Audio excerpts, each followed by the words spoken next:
Boa noite a todos. Oficialmente, então, estamos aqui abrindo a 25ª semana de administração. Eu gostaria, primeiramente, de agradecer algumas pessoas, os nossos professores, a reitoria, em nome do professor Zé Alfredo, que está aqui presente, né? A Thalisa, que está aqui me acompanhando e me auxiliando, a Roberta, que deu todo o suporte aí, junto com a nossa palestrante hoje, né? E, em especial, a nossa convidada, a Luísa Helena Trajano, que está aqui presente hoje junto com a gente. Eu só queria passar a palavra antes de dar início ao professor Zé Alfredo para fazer a nossa abertura. Boa noite, Zé. Boa noite, professor Ciro. Boa noite, professores. Boa noite, alunos. É uma satisfação muito grande, viu, Luizinha, receber você hoje aqui no Unifacef, tá? Esse fórum de estudo multidisciplinares já é uma tradição no Unifacef, bem lembrado pelo Ciro. Nós estamos na 23ª semana de administração. Esse fórum, de maneira ininterrupta, nós estamos na 14ª edição, né? Eu tenho dito que nessa pandemia a gente está tendo que reinventar e temos que descobrir o novo, isso que é o fato, né? E eu fico muito feliz em hoje estar podendo, dando continuidade a esse fórum. Nós não tivemos essa interrupção e desde a primeira semana de aula nós tomamos a postura de começar em aulas síncronas, né? Para a gente não ficar parado e os alunos assim também não perderem o ano letivo. Essa foi uma preocupação nossa. Fizemos de tudo possível para que as aulas fossem bem próximas à realidade. Eu sei que às vezes, você bem lembrou, que às vezes fica muito cansativo as aulas, etc. Mas eu não esqueço quando eu era aluno, assisti uma palestra sua e você disse para a gente que nós temos que desenvolver no ser humano a capacidade fuçativa. Nós temos que ser fuçado, lembra disso? Uma palestra que você estava dando no auditório antigo ainda da Unidade 1 da Unifacef, e eu estava lá como aluno, isso foi em 98, tá? E você disse para a gente que a gente tinha que desenvolver a capacidade fuçativa. Eu guardo isso muito comigo porque a gente tem que reinventar todo dia, né? O mercado está mudando, você mais do que nunca nos representa. Você disse que foi no Bial, você vai no Roda Viva, você representa a nossa cidade, você representa o nosso país, não só em nível regional, mas em nível macro, nacional e tudo mais. Tanto na esfera do nosso varejo, que você representa o Magazine Luiza, agora ampliando para todas os segmentos, mas também politicamente. Você é uma pessoa muito respeitada e isso nos enche de orgulho. Não poderia fazer diferente estar aqui hoje prestigiando a sua fala, que eu aprendo muito, tá? Com você falando. Já assisti várias lives suas, tá? Em que você tem feito à tarde, até com nutrólogo você já conversou, que eu já presenciei, né? Então, muito bacana essa disponibilidade que você tem, esse espírito que você tem, essa jovialidade. Isso sirva de inspiração para os nossos alunos, nossos professores, essa garra que você tem, que demonstra sempre à frente da empresa, do Grupo Magazine Luiza, tanto que você administra com os seus colaboradores. Aqui está o Carlinhos, que também é nosso professor, e também um dos seus colaboradores. Vários professores aqui presentes também te prestigiando. Muito obrigado pelo seu sim. Roberta, obrigado por você ter feito essa mediação. Desde quando eu assumi a reitoria, a terceira vez que você vem no Unifacef em 4 anos. Então, 2 foi pelo Unifacef, uma foi por aniversário da Santa Casa, que foi o ano passado, e o ano que vem o Unifacef completa 70 anos de fundação, Luizinho. E isso é um motivo de muito orgulho para a gente também, porque eu sempre digo para os meninos que nós temos que destacar esse pertencimento que existe na gente, né? Então, hoje a gente pode dizer que os nossos alunos, nossos professores, nossos funcionários, estou vendo aqui o Elton representando os funcionários também, tá coordenando o fórum junto com a professora Sheila, os coordenadores. Obrigado, Elton. Mas a gente tem que fazer sempre essa diferença. Então, o Unifacef tem demonstrado isso há 70 anos, tá? Então, obrigado pelo seu sim. Vamos aprender essa noite com você. E estou aqui também agora como aluno, como espectador. Meu Deus lhe pague pelo seu sim. Obrigado do fundo do meu coração. Obrigado, professor Zé Alfredo. Oficialmente, então, aberta a nossa live hoje. Eu só gostaria de fazer uma breve apresentação da nossa convidada aqui hoje, a Luísa Helena Trajano. ela é presidente do Conselho do Magazine Luiza e presidente do Grupo Mulheres do Brasil. Luiza Helena, Luizinha, seja muito bem-vinda, boa noite. Bom, boa noite, Ciro. Boa noite, Zé Alfredo. Prazer estar com vocês todos. Boa noite aos professores, alunos. É uma delícia estar aqui, que eu estudei 2, 3 anos aí, depois não acabei de acabar direito, mas é muito legal. Eu sou apaixonada por administração. Aliás, meus filhos falam assim: ah, vocês não vão fazer nada, então faz administração. A minha mãe fala: vai fazer medicina, faz administração primeiro. Ela não influencia, não, ela só fala isso. Eu acho que realmente, quando o aluno não tem alguma coisa muito pronta, engenharia, quero ser advogado, eu quero ser médico, eu acho que essa administração dá uma visão muito legal e eu acompanho a Unifacef, cumprimento vocês pela qualidade da faculdade, pela qualidade dos professores, então eu tenho certeza que os alunos estão saindo aí. Acompanho o Carlos, ele é que manda hoje, viu, Zé Alfredo? Ele é diretor da família, ele é o nosso braço direito e a pessoa mais de maior capacidade emocional que eu conheço, combina com todo mundo, até é perigoso, porque eu falo para ele: sua mãe passou açúcar em você, então, assim, a gente está sempre junto.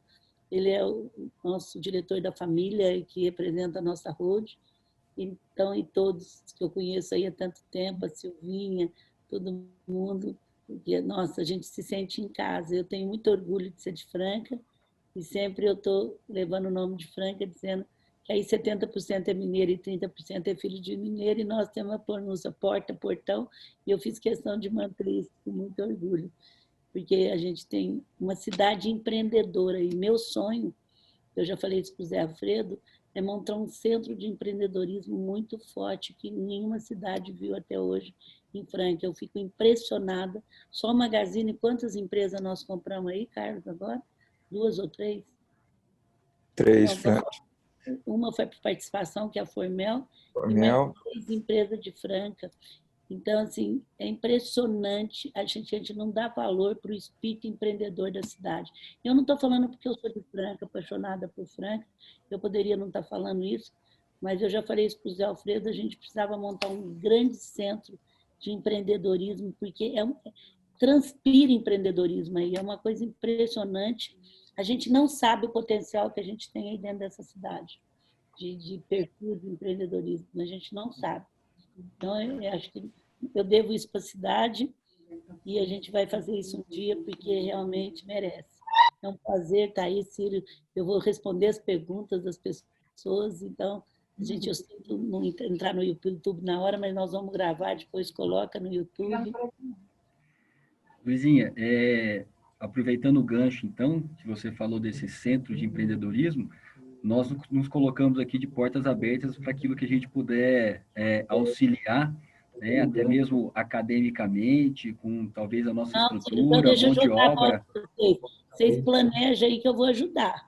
Não joga a bola em mim, não. Deixa eu jogar para vocês. Combinadíssimo. Pode fazer um centro de empreendedorismo muito grande aí na cidade. E aí vocês coordenam e eu ajudo a coordenar, ter ideia, mas vocês têm muita condição de me ajudar, de dar o pontapé. Eu dou ideias, como diz o Carlos, eu estou e põe todo mundo para trabalhar. Mas eu acompanho, né, Carlos? Combinado. Então, para a gente começar aqui, então, Luizinha, vamos, como dizem, né, os mineiros, vamos começar do começo, né? A gente tem uma curiosidade nossa aqui, falando sobre como tudo começou, na verdade, né? Então, assim, o Magazine... Para as pessoas fecharem o som. Porque Mamãe, não coube. Janete, desliga aí o som, seus aí. Já encerrei aqui. Então, Luizinha, para a gente começar do começo, né? A gente sabe que você sempre foi uma pessoa que acreditou muito na possibilidade da criação de uma empresa que obtivesse lucro e, ao mesmo tempo, pudesse ter pessoas felizes, né? E o Magazine é uma empresa desse tipo e hoje é uma das empresas mais valiosas que a gente tem, tá? Além de ser uma das melhores empresas para se trabalhar. E aí eu queria que você contasse um pouquinho para a gente como é que foi isso, como é que tudo começou, até a gente chegar onde é nesse sucesso que é o Magazine hoje. Bom, primeiro, Ciro e todos vocês, eu vim de uma família empreendedora e com muitos princípios. Eu acho que isso foi assim, eu sou muito grata à vida por me ter me posto na minha família. O Carlos acompanhou de perto e sabe disso. E também tive a grata felicidade de ter duas mulheres empreendedoras, né? 4 mulheres empreendedoras. Mas tive uma mãe e uma tia empreendedora, que eu acho que já saí com uma vantagem muito na frente de todo, porque eu casei há 45 anos atrás, infelizmente meu marido faleceu há 10 anos, mas para você ter uma base, a minha família era tão empreendedora que a minha mãe nunca fez um pano de prato para mim de enxoval. Naquela época eu fazia baú. O Clésio me acompanhou aí, jovens, a gente trabalhou junto, estudou junto.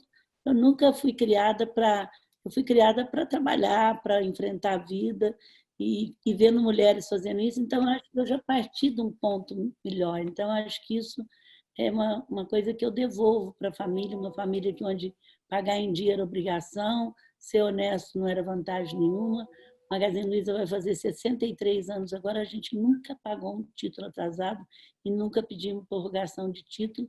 E olha que a gente já teve muito aperto de fluxo de caixa e tudo mais, a vida não foi fácil para chegar onde chegou. E a gente, então, assim, primeiro eu agradeço muito. Agradeço ter nascido em Franca, agradeço ter sido criado aí, porque eu acho que isso dá um espírito para a gente. Eu não tenho nada contra São Paulo. Hoje eu moro aqui, acho muito legal. Quer dizer, moro aqui, mas a quarentena eu fiquei 5 meses aí. Então, assim, eu agradeço muito. Eu acho que a vida me deu muito presente, como a vida deu muito presente para o Brasil. E a gente vai ter que cobrar isso. Um país diverso, um país com água, um país que tem um pulmão, que é o Amazonas. Então, a gente recebeu muita coisa, um país que não teve guerra, um país de gente que se adapta a esse espírito digital. A gente também tem que ser responsável por isso. Então, isso. Segundo, eu acho que eu sempre fui muito inquieta de propósito. O propósito sempre me moveu muito. Eu lembro que eu tinha 12 anos, eu falava, por que uma empresa cresce e as pessoas não podem ser elas? Por que elas não crescem e elas crescem, ganham dinheiro, mas elas não podem ser elas? Por que uma empresa não pode ter os dois? Então, eu sempre fui muito questionadora, eu acho que eu sou Libra, sempre fui muito questionadora. Até hoje eu falo, gente, é capitalista que eu, vocês precisam ver isso. Eu vivo repetindo isso, porque desde menina eu fui muito questionadora da desigualdade social, muito questionadora. Eu não posso te dizer de onde nasceu isso, mas eu sempre fui muito questionadora disso, questionadora da diversidade, por que não tem... Então, assim, isso me ajudou muito também. E eu sempre botei uma coisa na cabeça. Eu preciso ter uma empresa que tenha propósito e ganha dinheiro. Eu acho que isso foi uma coisa assim. A sensação que eu tive, e agora na epidemia, eu acho que eu não sei. Fernanda dá conta. Por enquanto, a Fernanda dá conta de ajudar. Acho que tem Mas aqui na frente não vai dar. Você tem que desligar os microfones de todo mundo. Então, o que eu acho que eu... Ela não vai dar conta de dar. É a Janete, viu, Carlos? Então, assim, o que eu acho que eu me aprendi muito nessa epidemia é que eu fui criada com cabeça de solução. Então, assim, a primeira coisa que eu quero dizer para os alunos e para quem está aí, que você tem problemas e solução. Isso aí eu devo muito à minha mãe. A minha mãe era uma inteligência emocional muito grande. Eu sou filha única, viu, gente? Eu chegava da escola falando que a professora fez alguma coisa comigo, ela nunca ligou na escola para saber o que a professora fez comigo. Ou ficava, coitadinha de você. Ela falava assim para mim, tá bom, o que você pode fazer para a professora te olhar, ou para mudar com você, o que o seu colega pode fazer. Então, assim, eu sempre tive, e aí você passa a ter uma ampliação muito maior do que problema e solução. Então, eu não fui criada para focar no problema. Então, assim, o problema existia, mas a solução estava dentro de mim. Então, assim, é uma coisa incrível. A não ser doença, o Carlos me conhece muito, eu acho que eu tenho... Não é que eu sou muito inteligente, eu sou uns QIs. Sabe? Os outros me acham um gênio, eu não sou, gente. Quando eu tenho um problema, eu vou perguntando para um. Você não viu que eu fiz uma opção de perguntas sem perceber? O que vocês acham? O que vocês querem? O que vocês sentem? E assim eu faço em todo lugar. Então, assim, eu vou somando os QIs e os QIs ficam mais inteligentes. Então, assim, é cabeça de solução mesmo. Então, eu fui crescendo assim, eu nunca reparo, e estou muito grata às empresas que montaram institutos, ajudaram muito a educação no Brasil, ajudaram muita coisa, mas não era o que eu queria. Eu queria uma empresa que tivesse as duas coisas junto e que pudesse ser melhor empresa para se trabalhar, que de madrugada para poder resultado vinha uma crise, não mandava todo mundo embora assim. Então, assim, essa foi a luta. E hoje eu te digo para vocês jovens que estão iniciando, quando a gente, em 2011, o Carlos lembra muito, quando a gente fez o roadshow para entrar nas melhores, para entrar na Bolsa, você faz reuniões 9, 10 por dia com vários investidores, tanto aqui quanto fora do Brasil. E eu tive a oportunidade de participar, acho que de 50%, 60% dessa. E eu colocava, mesmo o Ciro, que eu soubesse que o povo não ia me dar bola, eu colocava assim, a gente tem propósito, nós somos as melhores empresas para se trabalhar, a gente cuida das pessoas, nós cuidamos do cliente. Eu virava para o Beto, que era nosso CFO até hoje, falava, isso aí não vai dar dinheiro, mas eu vou continuar falando isso, porque eu acredito nisso. Então, lógico, o pessoal me dava, Zé Alfredo, um pouco assim porque eu sou boa de comunicação, eu sou uma pessoa simpática, assim, né? Não me comunico, mas dava um cruzeiro. E agora, minha gente, eu tenho feito muitas reuniões com fundos que investem em empresa pesada. E eles começam me perguntando, Luísa, que propósito? O que você acha disso? O que você acha da diversidade? Agora precisa ter. Olha para vocês verem, 2011 para cá, mudou totalmente a forma de escrever. Era assim, isso era uma coisa, era a última, nem a última linha não era, não existia no discurso de fundo. Era EBITDA, resultado a curto prazo, era previsão de crescimento, era como é que eu ia trabalhar o investimento que eles estavam me dando, mas nunca tocava nesse assunto. Então, nada melhor que uma coisa quando ela chega no seu momento. Não é fácil, a sensação que eu tinha um raquete ping-pong com duas coisas, a bolinha de lucro e a bolinha de propósito. E muitas vezes, e o Carlos é testemunha disso, numa coisa muito séria, eu larguei do negócio de 40 milhões, na época que eu faturava só 400, e aquele dinheiro era importantíssimo até para a minha família, porque falava, porque você não ganha dinheiro, porque não sei o que tem. Era salvação. A gente levou 2 anos fazendo um negócio, uma empresa francesa, que ia ser sócia nossa o Carlos era o CFO na época, chegou para mim e falou, olha, eles mudam, porque o Carlos é muito jeitoso, eles mudaram uma coisa no contrato, mas eles já voltaram. A segunda vez que ele chegou para mim, eu falei, Carlos, presta bem atenção. Se eles mudar mais uma coisa, eu vou largar deles. Eu não quero eles. O dinheiro já no Brasil e era a minha salvação. Aí, quando ele voltou de novo, falou, eles mudaram, mas eles vão tirar. Eu falei, acabou o negócio aqui agora, eu não quero mais. O Carlos ficou branco. E eu não fiz. Não fiz mesmo. E era assim, minha salvação. Eu ia abrir mão de princípios meus. Uma pessoa para ser sócio de uma financeira, que cada hora põe uma coisa no contrato, ele pode ser bom, mas não é bom conforme os nossos princípios. Não quer dizer que nós somos melhor. E desfiz o negócio. Mas, assim, era a minha salvação, inclusive, para limpar meu nome com a família, porque a gente tinha auditado o balanço e tal, e o Carlos foi testemunha direto disso. E hoje eu digo para vocês, propósito é uma espinha dorsal. Se você quebra ela, você nunca mais anda. Mas se você não quebra, você continua andando e as coisas caminham. Uma coisa eu digo para vocês, e o Carlos sabe disso, se a gente tivesse feito parceria, ele ia ser 50% sócio da financeira, não ia dar nem ações. Nós não tínhamos chegado onde nós chegamos, porque eles tiveram que sair do Brasil, não deram certo no Brasil, era uma empresa grande, mas não deram. Então, assim, quando você caminha o seu propósito, naquele momento era assim, parecia que eu estava fazendo uma aberração.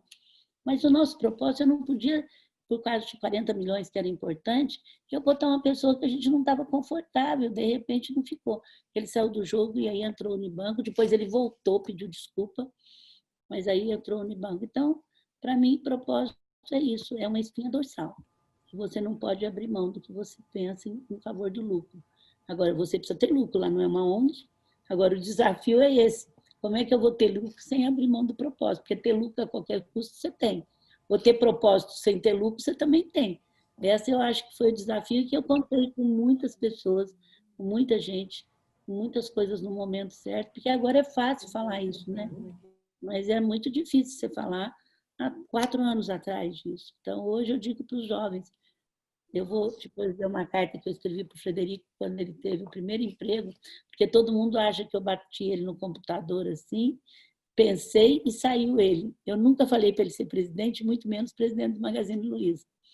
Então, assim, mas sempre disse que podia ter missão, propósito, saber lidar com as pessoas e exigir que as pessoas tocassem na banda. Mas na minha casa ninguém nunca saiu da mesa sem dizer muito obrigado. Eles não pedem uma coisa para ninguém, seja um dos 3, sem dizer, Carlos, por favor, muito obrigado, você pode me fazer esse favor? E não fala que o dinheiro estou te pagando, para ninguém, nem para as pessoas que trabalham. Porque eu vou falar uma coisa muito séria para vocês agora. A epidemia acelerou coisas que já vinham. Nós vamos falar de outras coisas, digital, cultura de doação, mas ela acelerou uma coisa que vai mexer com todos vocês profundamente, com os meus netos, com os filhos de vocês. Já estava se descobrindo que você contrata uma pessoa pela capacidade técnica e manda embora pelo comportamento. Já estava se fazendo isso. A epidemia acelerou isso demais. Eu já estava com muito headhunts que fazia isso, que estava escutando. O que é isso? São os testes cegos, sem saber onde você estudou, se você foi bom aluno ou não. Não estou falando que isso não é importante, mas não era o primeiro teste. O primeiro teste era de comportamento.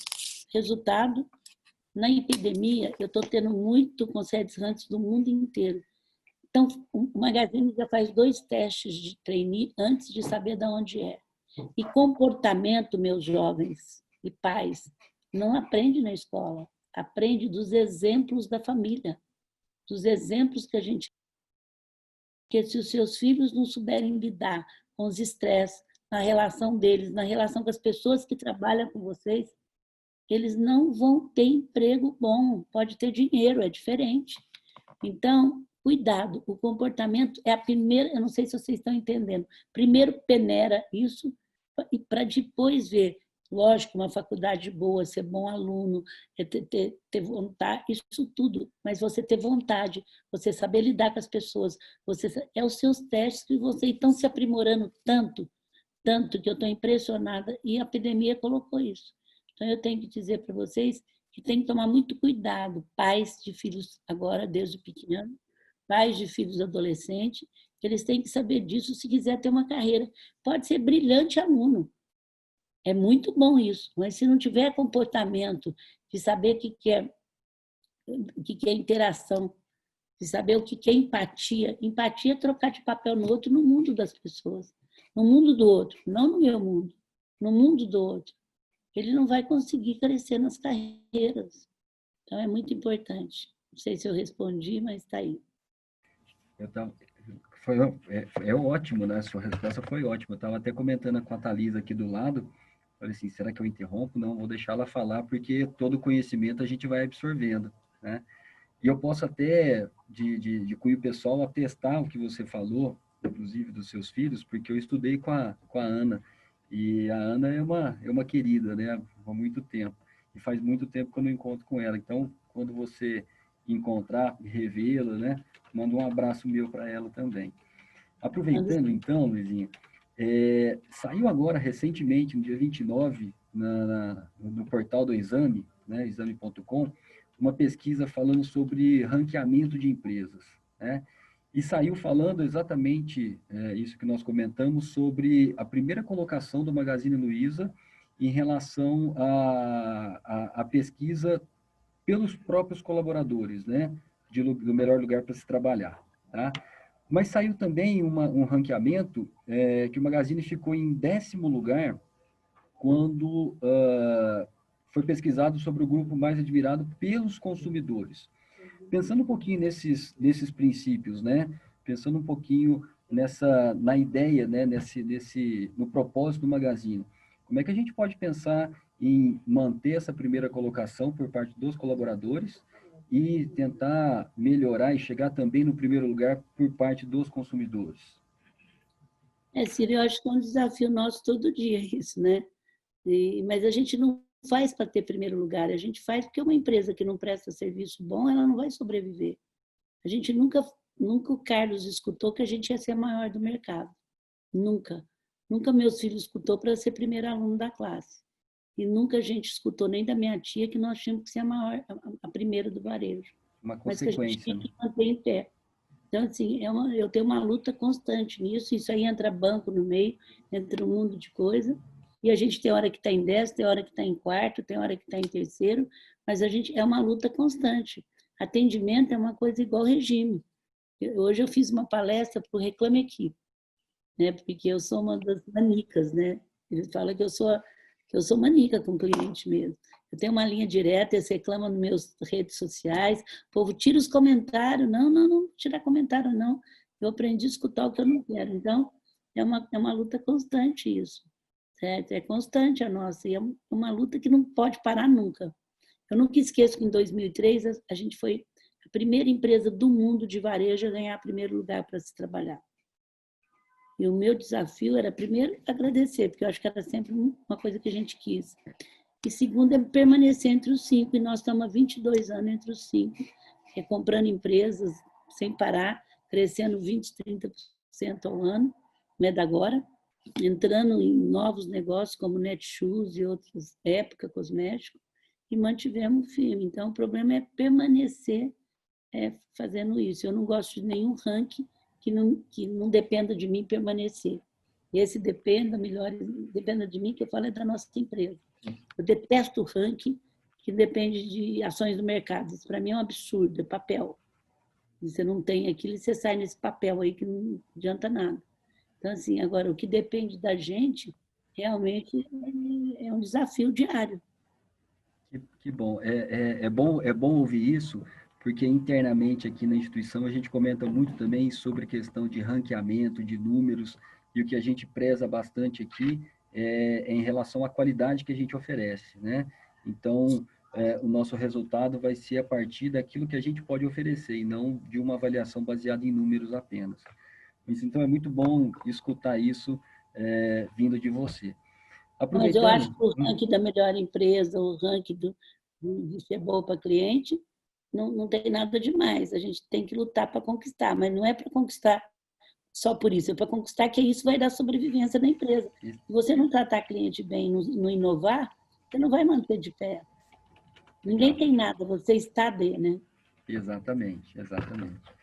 Aproveitando aí, falando um pouquinho sobre o crescimento do Magazine, nós vimos aí durante esse período de pandemia que, na contramão de grandes empresas, na verdade, da maioria das empresas que a gente tem aqui no país, que houve uma demissão em massa, vamos falar assim, o Magazine Luiza não só não demitiu, como contratou, né, muito mais funcionário em busca dessa expansão aí. Que você pode falar para a gente um pouquinho sobre isso, e já aproveitando o gancho desse assunto, né, que saiu nos últimos dias aí, sobre o programa de trainee, né, mais específico que o Magazine está fazendo? Então, vamos por parte. Um país em desenvolvimento como o nosso, vocês que são economistas melhor do que eu, sabem que vive de duas coisas, renda e crédito. Ele que mantém um país, vocês são todos administradores, estudam economia, vive disso. Num país que não tem muito dinheiro, a renda só vem através do emprego. Concordam comigo ou não? É o emprego que gera renda. À medida que a gente demite no mercado, você está dando tiro no seu pé mesmo, a não ser que você precise demitir. Então, o Daniel da Anima, muito meu amigo, é uma faculdade também grande no Brasil, vocês conhecem, ele é uma pessoa muito legal, me ligou um dia e falou, Luísa, o momento é muito grave, você não vai demitir. Eu falei, não, nós não vamos. Mas vamos fazer uma campanha de não demita? Eu preciso muito... Aí nós dois começamos a campanha, conseguimos 10 mil empresas que fizeram isso, porque as pessoas... Eu não estou tirando quem precisou, gente, eu estou dizendo que não precisava. E aí o que eu mais escutei, Ciro, durante os primeiros 45 dias da epidemia era assim: Luísa, o que você vai fazer, hein? Se você tiver que demitir? Mas eu escutava isso todos os dias. Eu falava, gente, ninguém entrou nessa epidemia sabendo nada. Nem médicos, nem economista, nem empresários, ninguém sabia nada. Nós temos realidades diferentes e de atitude diferente. Eu falava para a Roberta todo dia, a gente não sabe nada, nem marcar agenda. Nós temos que aprender. E quando eu estou num mundo de WhatsApp aí com políticos, vocês não imaginam, eu até estou cancelando alguns, estou pedindo para me tirar, porque eu não estou aguentando, mas eu estou com muitos, onde tem ex-ministros, ex-presidentes, tem tudo. E quando eles começavam, não estou falando isso, tem empresário, eu estou com uma porção de WhatsApp, e quando eles começavam a falar, olha, porque o confinamento vertical era melhor do que horizontal, ou vice-versa. Olha, vai dar isso no Brasil, vai dar isso, não sei o quê. Eu falava, gente, escreve aí, viu? Porque se der certo, vocês vão virar cartomante. Porque ninguém sabe nada, era verdade. Era um dia de cada vez. Eu falei, eu estou vivendo um dia de cada vez. E não é que, graças ao grande trabalho que foi feito, tanto... Porque nós sempre estamos divididos, céu e inferno, esquerda e direita, saúde ou emprego. É uma divisão que eu pego toda hora, que a equipe de executivos do Magazine Luiza fizeram, e eu não precisei dar um palpite, que eles falam assim, não deixa vácuo que a minha mãe entra. E não deixaram um vácuo nisso.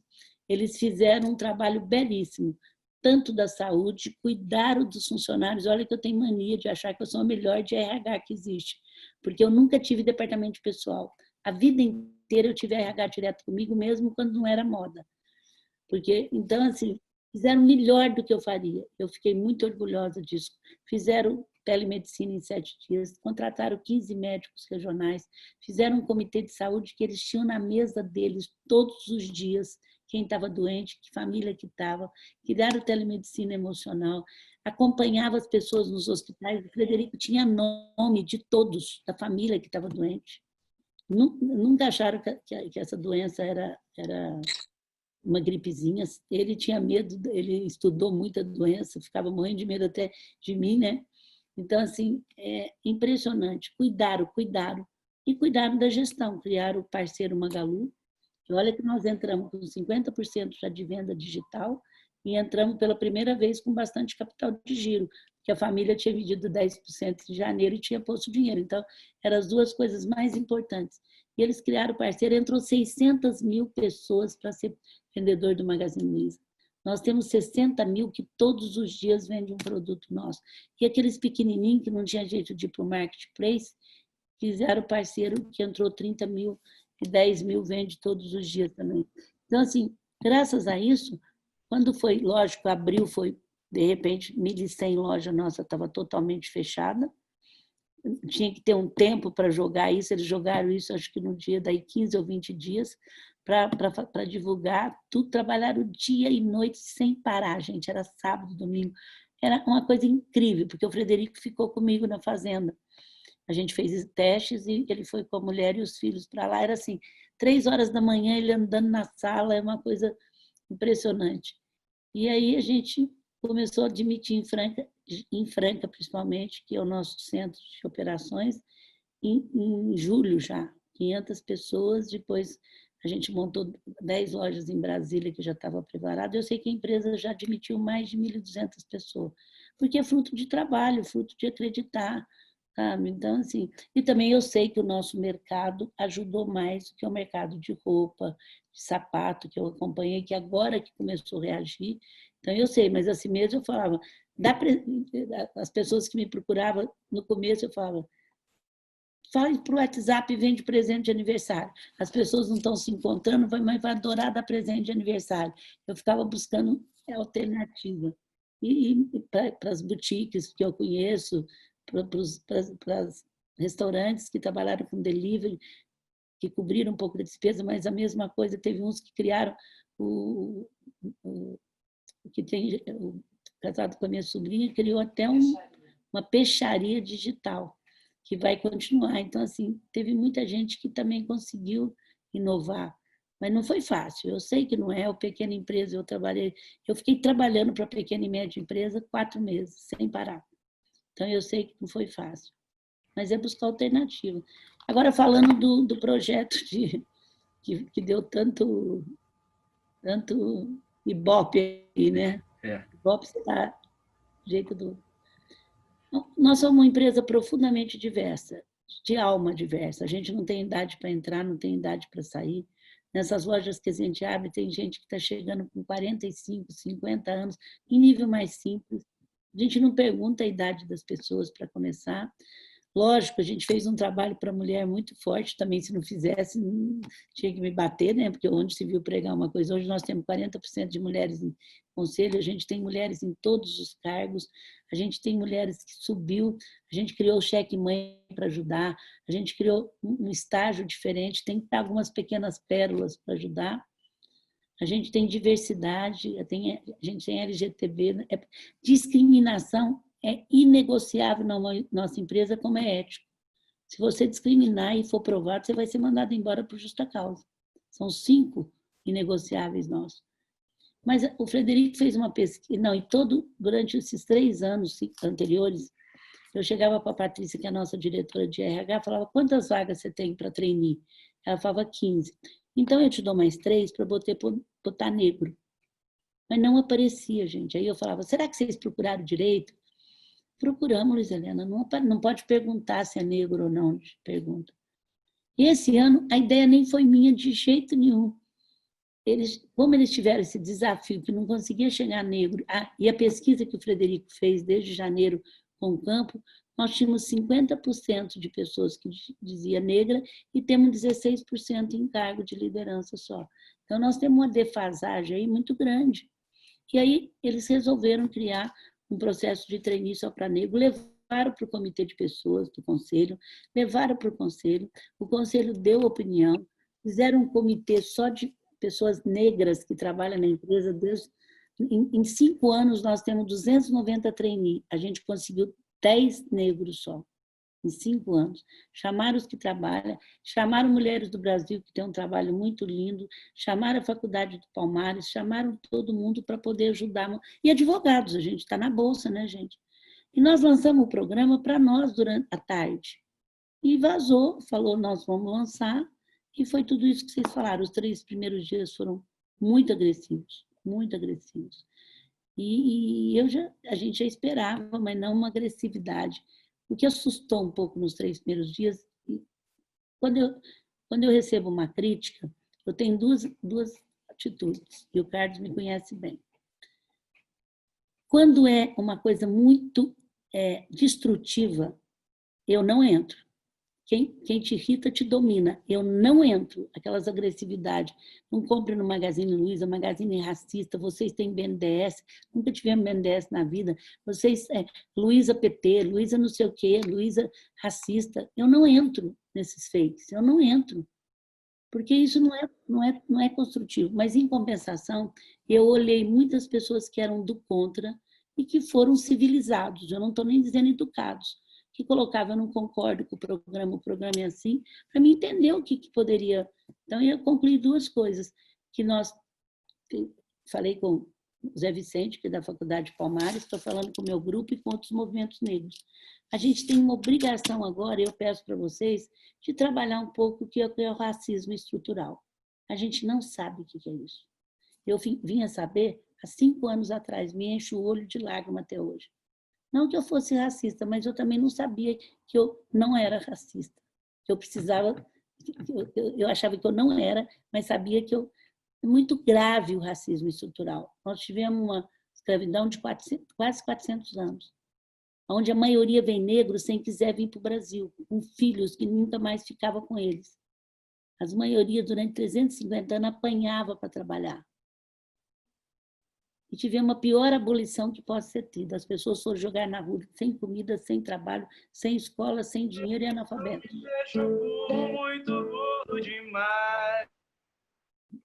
Então, na realidade, eu acho que nós pagamos um preço, e o negro foi jogado para ser isso. Então, a cor da pele atrapalhava, a pobreza atrapalhou. Então, eu acho que tem que trabalhar o racismo. E, por outro lado, eu falo assim, nossa, eu falo para a Patrícia sempre, a gente tem que ficar, se a gente já estava com 20 olhos nesse programa, tem que ficar com 50 olhos, porque nós vamos ser vitrina para Chuchu, então vamos estar atento nele para fazer ele bem feito. Então, serviu também para a gente cada dia se exigir mais, porque virou uma vitrine. Por outro lado, eu agradeço, gente, os apoios foram muito grandes. Os 3 primeiros dias foram muito de agressivo, mas foi do Brasil inteiro, foi de funcionário.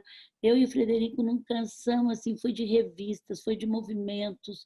Eu sou muito grata, porque nesse momento te exige coragem, ação e apoio. Eu acho que o apoio te ajuda muito a romper barreiras. Vocês sabem também que é isso. Mas eu já sou acostumada, né? Assim, quando eu criei violência para a mulher dentro da empresa, porque era feminista. Quando eu falava em melhores empresas para trabalhar, essa moça do interior aí que fala porta, portão. Imagina que eu sou a única mulher até hoje no meio dos meus amigos presidentes.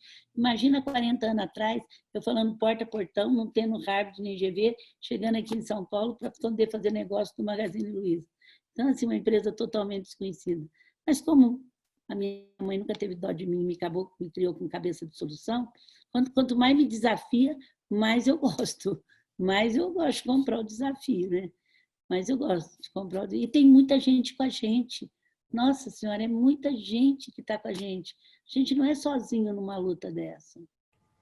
Inclusive, tem algumas outras empresas que já declararam também que vão abrir programas específicos, Não, e não é, né? nós não fomos a primeira no mundo, a Google faz isso, as empresas internacionais. Por quê? Porque, minha gente, o ponto de chegada não é o mesmo.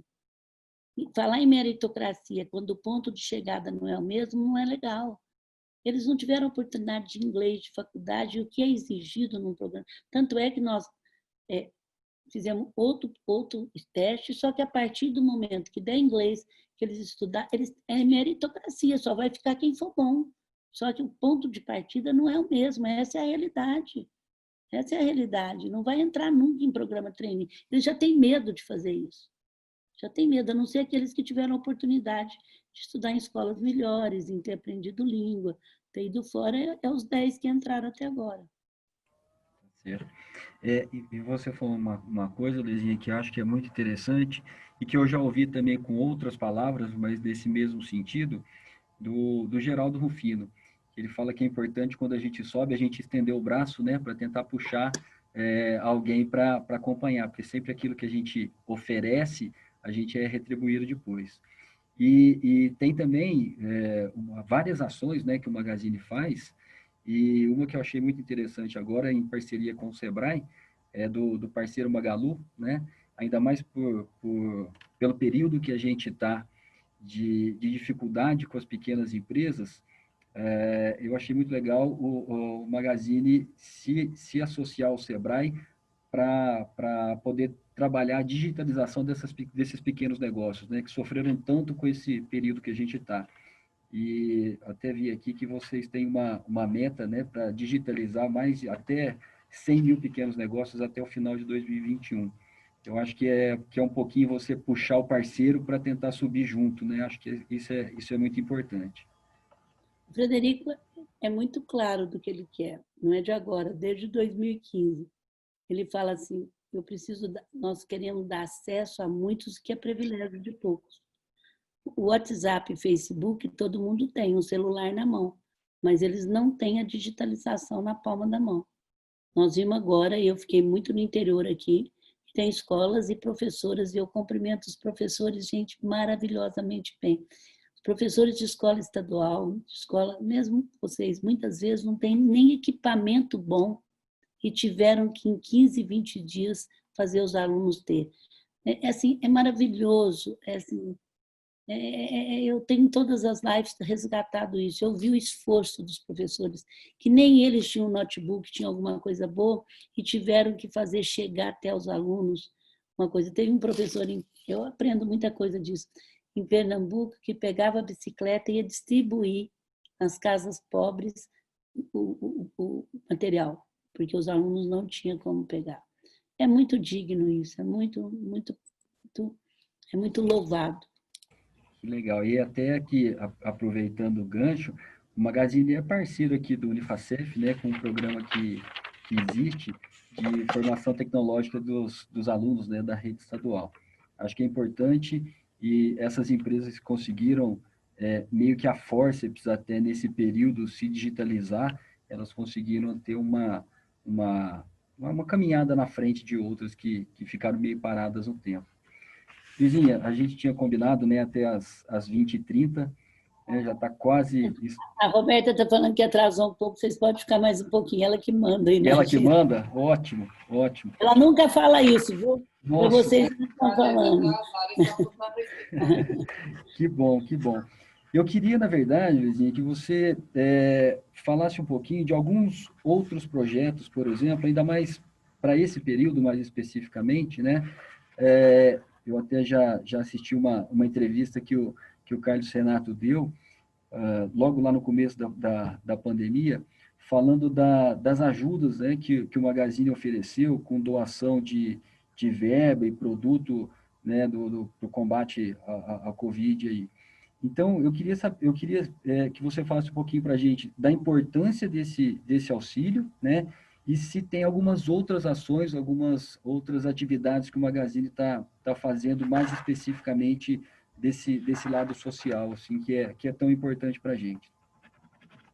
Uma das coisas que entrou muito... Posso fazer uma... Só quebrar um pouquinho o protocolo. Fredo, eu não tinha te visto aí. Tudo bom? Prazer, eu não tinha te visto. Essa fala sua, e a Leucia falou também na cultura de doação, né? Para fazer um agradecimento ao Magazine Luiza, em meu nome, em nome do Elcio Giacometti, pelo apoio que vocês nos deram no Procriança. Carlinhos esteve lá conosco, né? Nessa pandemia, nós perdemos muitos parceiros e o Magazine Luiza nos deu um apoio fundamental para a gente continuasse a trabalhar com as crianças aqui de Franca. Muito obrigado. Ô, Fredinho, prazer em te ver, viu? Você representa essa faculdade como ninguém. Eu fico impressionada. Você deixou um ótimo parceiro aí, porque saber fazer sucessão é uma inteligência. Mas obrigado. Bom, é o seguinte, eu falei que vamos falar um pouquinho do que ficou foi acelerado na epidemia, né? Uma das coisas que foi acelerado foi a cultura da doação. É impressionante. E sabe o que aconteceu? As famílias e as empresas que doaram, elas acompanharam as doações. E a gente começou como todos. O Carlos, eu e mais 2 pessoas, nós fazemos parte do comitê nosso de doação. E aí a gente começou como todo mundo. Olha, a gente só quer dar coisa para hospital, a gente quer dar coisa que dura, a gente não quer dar coisa que termina, nós não queremos dar peixe, a gente quer dar vara para pescar. Isso foram todo mundo. Não durou 15 dias. Porque, de repente, todos tiveram que confrontar com a fome. Ainda não tinha saído nada. Gente, é desesperador o que aconteceu. Não teve uma família, uma empresa que não doou 15%, 20% para a cesta básica. Não teve. Não teve. Porque são milhões de pessoas que, de repente, eram autônomos, voltaram para dentro de casa e não tinham o almoço do outro dia. Mas não era que não trabalhava, é porque não tinha como vender o biscoito, o pipoca, o picolé, não sei o que mais, e ficou sem trabalhar o artesanato. Então, assim, pelo contrário, eu falava para eles assim, nós temos uma área de compra junto, o compliance junto, falava, gente, é fome, vocês não ficam segurando, não. Vocês aprovam isso rápido, né, Carlos? A gente falava, vamos lá. Então, agora, o que aconteceu que é legal? Quando você aumenta o seu nível de consciência, quando você vai para a prática. Como as empresas, as famílias acompanharam, e eles perceberam você do tamanho daquilo que você compartilha. O Gilberto Menstein, meu grande amigo, que eu chorei muito o dia que morreu, já falava isso para mim. Perceberam que eles ficaram maior compartilhando. Todos eles já aumentaram a doação, todos já estão continuando doando, e eles administraram, quer dizer, a gente administrou como chegou. Então, chegava, porque estava administrado por cada um que estava doando. Então, a gente percebe que você acha que você é voluntário, que você doa, você ganha muito mais do que está doando. E aí vem as pessoas e falam assim, mas esses empresários agora que despertaram, porque não sei... Eu falo, gente, vamos ser felizes.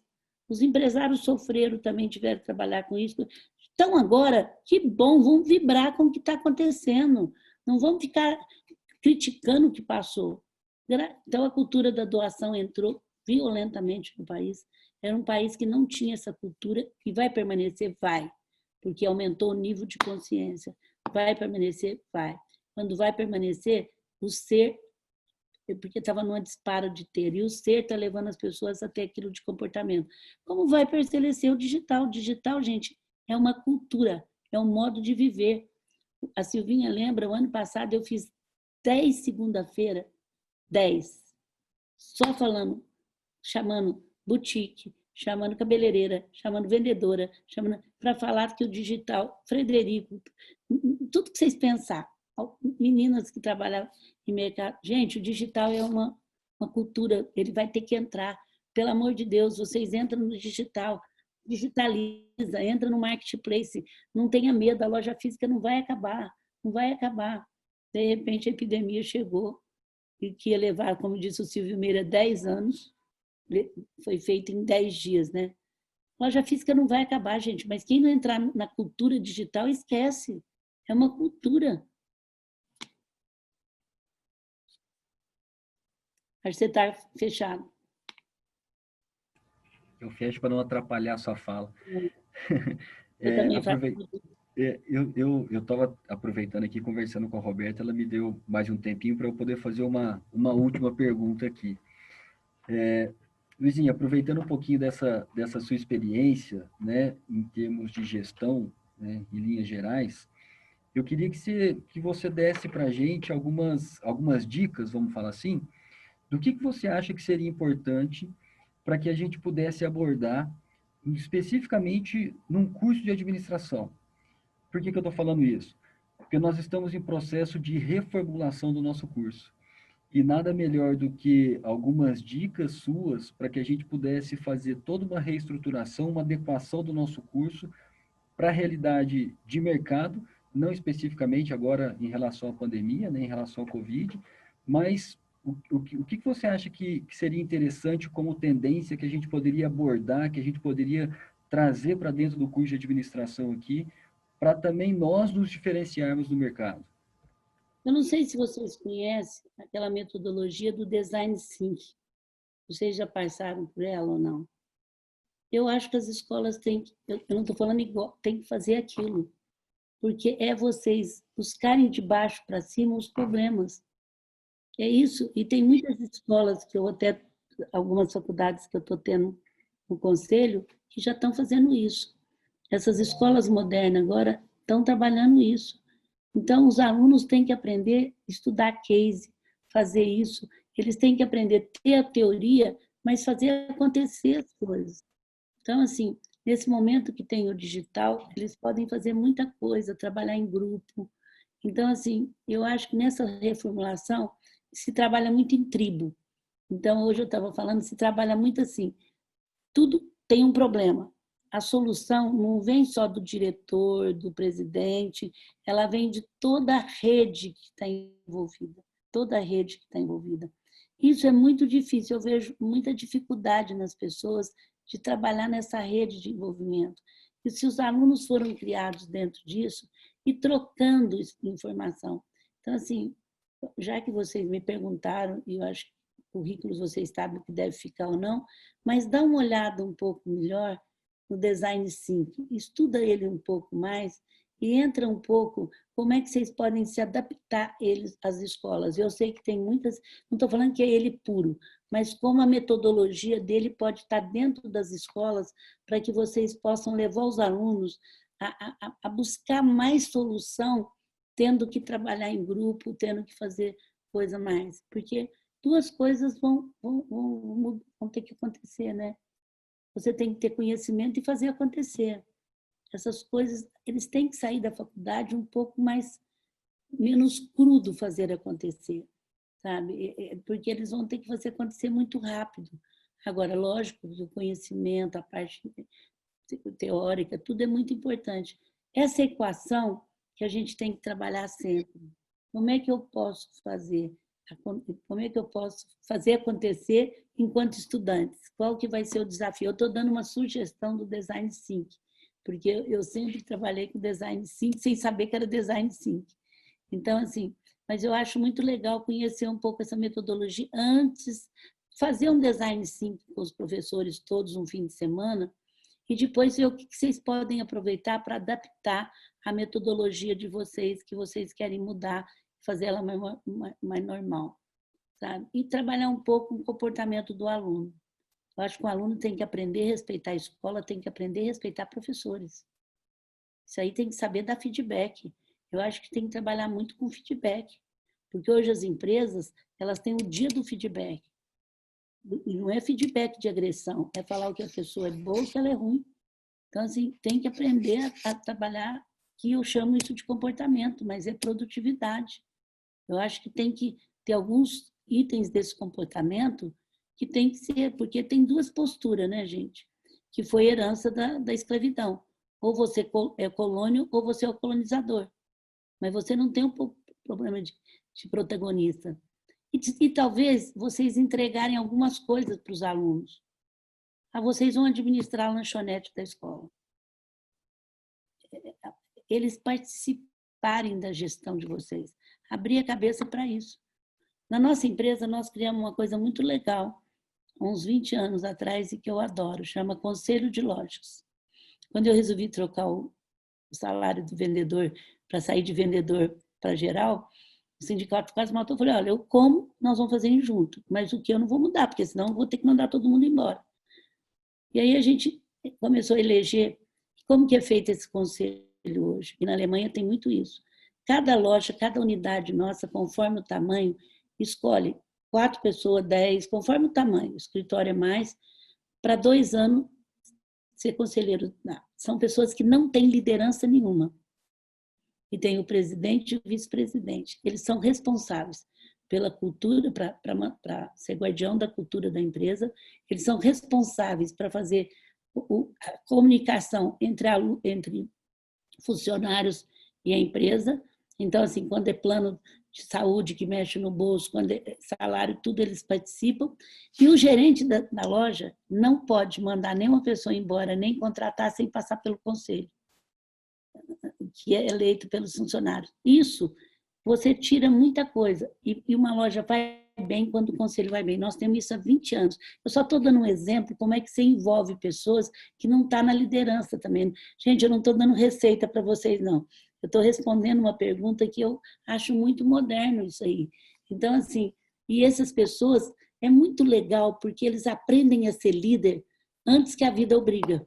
Geralmente, o presidente de conselho, ele vai virar um gerente rapidamente. Ele melhora, porque ele vai ter que aprender, ter o jogo de cintura, de aprender o que é a empresa e de aprender o que eles querem. De entrar e falar, essa pessoa precisa ser demitida por causa disso, disso, disso, disso. Ele vai ter que falar. Ele não fica em cima do muro. Ele vai ter que tomar posições. Ele quis ser do conselho, não é nós que obrigamos. E o grupo escolheu, votou, se tivesse mais, para ele ser. Depois o grupo votou para ele ser presidente. E o vice já assume daí 2 anos no lugar dele. E a gente dá uma área... E na Alemanha, nessa mudança de salário, na Alemanha é assim. Quem decide o dia de folga e tudo, é os conselhos que decidem. Então, eles têm uma força, inclusive, muito forte. Então, assim, eu só estou falando uma forma de envolver as pessoas de uma forma diferente, que não tem cargo, não tem nada. Certo? Que bom. Obrigado pela resposta. Eu acho que parte muito por essa mudança, não especificamente na disciplina em si, mas na forma como ela deve ser distribuída. Não, a disciplina é essa que vocês têm mesmo, né, gente? Eu sei que vocês têm um currículo maravilhoso. É na metodologia de dar a disciplina. Eu falo que em toda empresa devia ter um pedagogo. Como a gente apanha na forma de fazer as coisas, né? Eu falo, a empresa precisa ter um pedagogo. Bom, eu quero terminar. Vocês têm curso de contabilidade? Temos também. Então, eu quero fazer um desafio para vocês. Eu estou com uma ideia genial. Eu estou dando ela para todo mundo, e até no Tribunal de Contas. Vamos ver quem vai pôr na prática. Porque eu acompanhei a pequena empresa e a média muito de perto. Acompanhei os bancos e acompanhei o governo. As medidas do governo foram rápidas, foram boas. Se eu falar que não foi, tanto é que eu criei o D para distribuir ela para todo mundo. O que travou? Travou porque as pequenas e médias empresas, muitas, minha gente, não tinha nem registrado o que vendia o ano passado.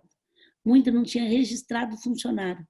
Muito não tinha o mínimo de coisa necessária, mesmo com o simples. Por outro lado, os bancos têm uma forma de aprovar crédito que era estruturada e ficou estruturada. Então, assim, não era mal de ninguém. Um não tinha, o outro não tinha, aquelas filas até que soltou, o dinheiro estava disponível, quebrou muita empresa. E aí eu fiquei tendo ideia como é que a gente podia tirar isso, né? Cabeça de solução. Eu tive uma ideia, que eu estou me achando uma gênia para isso, eu vou passar ela para vocês. Acho que para o Carlos eu nunca falei ela. Eu dei palestra para a área de contabilidade, eu dei palestra para advogados que estavam chegando. Eu sempre oriento pequena empresa, inclusive em Franca. A minha cabeleireira falou, eu tenho um escritório de contabilidade, e eu tive que explicar muitas vezes que ela podia dar férias antecipadas, que podia fazer isso, e de repente eu vejo uma pequena empresa falar, eu mudei meu escritório, eu fui para um que tem advogados, e os advogados jovens querendo arrumar emprego. Então, olha que coisa legal. Se a gente conseguisse, de acordo com o tamanho da cidade, transformar isso em políticas públicas, a gente ter 10, 5 escritórios de contabilidade. Primeiro é digitalizar os escritórios. Eu acho que esse curso de contabilidade, vocês têm que trabalhar digitalização ao extremo. Ela muda. Tem que trabalhar digitalização na prática. Então, olha para vocês verem. Se a gente tivesse como políticas públicas escritórios de contabilidade com advogados, que primeiro desse uma consultoria para as empresas, mas quando eles precisassem do dinheiro, já saía auditado daí, Carlos, então eles já davam um veredito de auditoria. Quando chegasse no banco, já estava 90% pronto, vocês estão entendendo o que eu estou falando? Eles foram credenciados para dar auditoria. Então, a gente tem que formatar isso e entregar isso para o governo, para a gente transformar em políticas públicas. Olha para vocês verem, junto ao escritório de advocacia, então, assim, a gente nomeia escritórios que têm condição, dão serviço, eu amo o escritório de contabilidade, mas eles têm que se modernizar, eu amo, e você melhora, gente, é descentralizar. Uma cidade pequena tem 1, 2, nós vamos dar nova vida para os escritórios de contabilidade e eles têm uma participação sobre a aprovação disso e sobre a inadimplência disso. Vocês não acharam legal? Vocês entenderam o que eu estou falando ou não? Entenderam? Então, assim, eu fiquei com isso na cabeça, porque não adianta, assim, junta com o Sebrae, mas o Sebrae dá o curso, mas eles orientam, olha, você tem que fazer um curso de fluxo de caixa agora. Você tem que... Tá certo, você tem que... Vai ter muito dinheiro para pequena empresa, gente. Escreve o que eu estou falando. Eu estou no meio. Só que se a gente não fizer uma coisa mais profunda, vai brecar de novo. Vai brecar de novo. Nós temos que fazer diferente do que está sendo feito. É isso. Nessa sua ideia, né, Luizinha, a gente já tem aqui alguns órgãos, vamos falar, estudantis. Nós temos aqui o escritório modelo, nós temos aqui a empresa júnior, nós temos o NAF, né, que é o Núcleo de Apoio Fiscal, que a gente poderia até, inclusive, inserir um pouco essa sua ideia aí para o mercado. Não, a gente precisa, Ciro, fazer isso concreto, escrever tudo e a gente brigar, a gente lutar. Por isso que eu quero só terminar falando do Grupo Mulheres do Brasil. Eu sou política, totalmente partidária, mas eu sinto que se você não tiver um grupo forte atrás de você, que pensa no Brasil, as grandes transformações desse mundo, os países foram feitos pela sociedade civil organizada. Não tem salvador da pátria. Eu nunca me filia num partido e eu posso ser eleita qualquer coisa. Eu não vou dar conta se eu não tiver um grupo forte propor mudança. Por isso que a gente montou o Grupo Mulheres do Brasil. Nós temos 65 mil mulheres em 104 locais, inclusive fora do Brasil. A gente trabalha 20 causas. Em Franca tem um maravilhoso, coordenado pela Eliane, Janice e as meninas. A Silvinha faz parte também. Eu quero convidar as mulheres a entrar. Quero convidar os homens a pedir para essas mulheres entrar. E nós estamos trabalhando muito o SUS agora. Eu já sabia que o SUS era o melhor sistema de saúde pelo nosso Comitê de Saúde. A gente trabalha atacado e varejo. Varejo é o que eu fiz para a pequena empresa agora. Atacado é quando a gente dá um golpe com políticas públicas para poder resolver o problema na fonte. Então, eu já sabia que o SUS era o melhor sistema de saúde do mundo. Não tem igual, gente. 4 pilares da desigualdade: trabalho, habitação, educação e saúde. Nós temos a desigualdade mexe com todo mundo. A saúde está pronta, por favor, estuda ela na Constituição ou entra no YouTube da Mulheres do Brasil e vê as nossas lives sobre o SUS. Agora nós estamos trabalhando junto com o Congresso para a gente ter políticas públicas da gestão. Vocês são um curso de administração. Se a gente não tiver uma gestão, com governança, com tudo certinho, 10 ministros ou 9 ministros em 10 anos, não vai funcionar. Agora a gente está muito forte nisso. Nós estamos trabalhando, não é brigando, nós estamos trabalhando e vamos criar um material junto, estamos junto com o Congresso, ninguém aceita isso, para poder falar em políticas públicas. Aí ter 100 mil mulheres, 60 mil, 70 mil, é um grupo respeitado, vocês concordam ou não? Que é para o bem do Brasil. Então, eu queria pedir para vocês, agradecer a parceria que vocês têm com o Grupo Mulheres do Brasil, pedir para vocês fazerem bastante. Nós temos empreendedorismo muito forte, violência, saúde, a gente trabalha em tudo.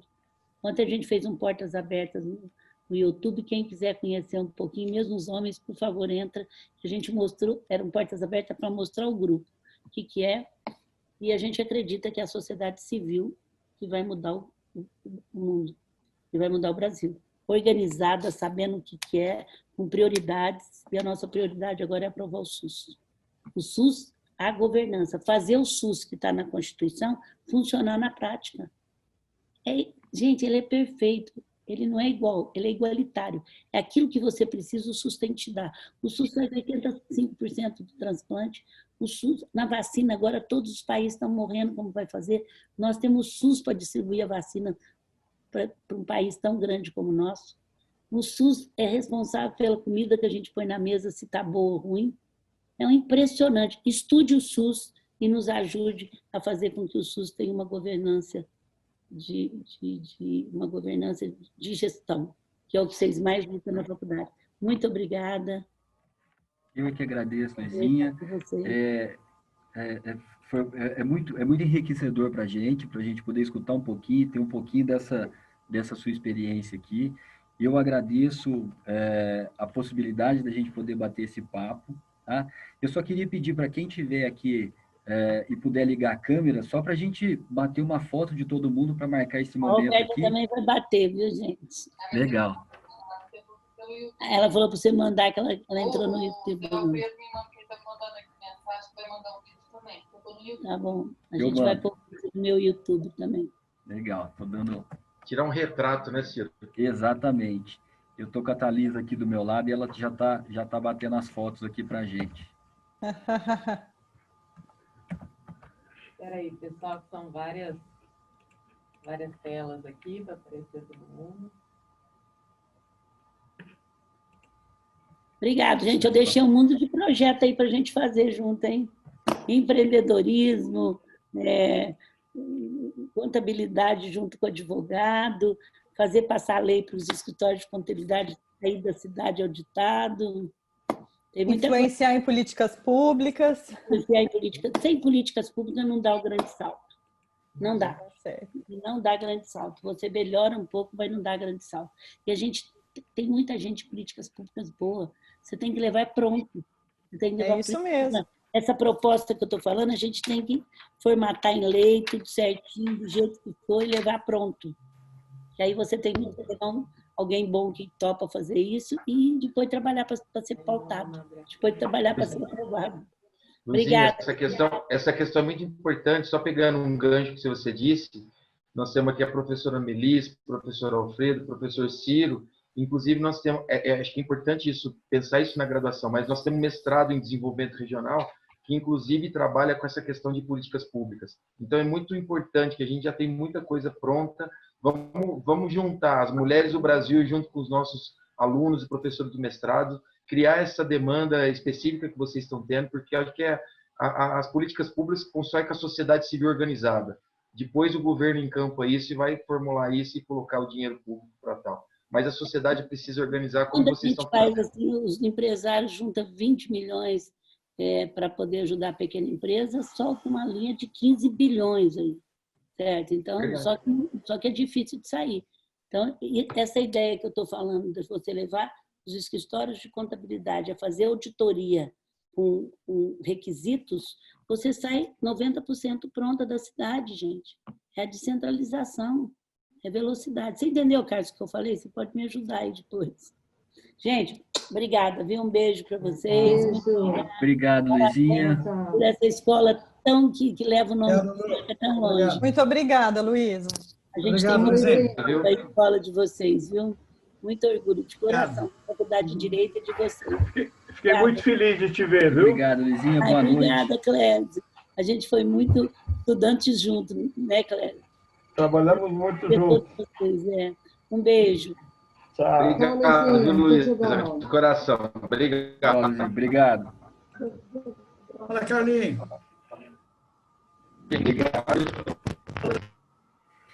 Bom, pessoal, espero que vocês tenham gostado, espero que tenha valido a pena. Desculpa os problemas técnicos que a gente teve no início, mas acho que depois a gente consegue recuperar isso. Esse vídeo foi gravado, vai ser disponibilizado para todo mundo.